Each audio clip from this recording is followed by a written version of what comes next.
magluluto ako ng pinakbet. So, ilalabas. Freezer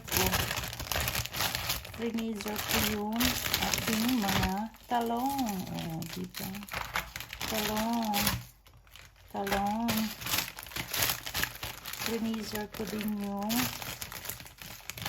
pag namimili ako sa Asian shop. O, yung freezer ko para hindi ako punta doon. So, may ano ako, may, what to call this? Malunggay. And then, okra. Ayan, pwede na siguro yan. 2 okra, 3 okra.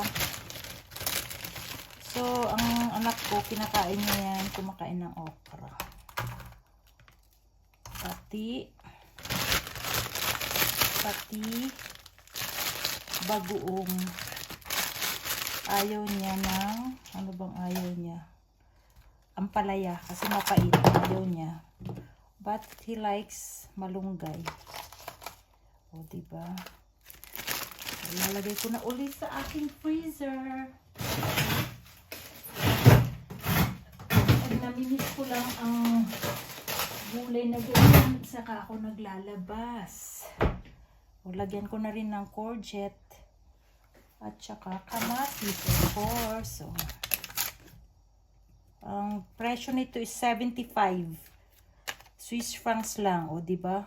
Ang mura ng pagkain dito. 75 Swiss francs. Samantalang sa Pilipinas, bumili ka ng kamatis, isang kalabasa, kamatis, ewan ko magkano kamatis, but I bought kalabasa, it's 35 pesos. Ay, nako. Ang mahal ng pagkain sa Pilipinas.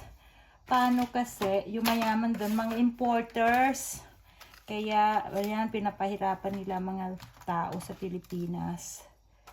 Walang control ang ating government. Ano ba yan? Sila ang nagre-reyna, nagko-control ng agricultural products. Mga government officials, meron bang ganun? Ay, nako. Pinapahirapan tayo ng kapwa nating mga Pilipino. Mga government officials pa, diba? Oh, saan mo makikita yan?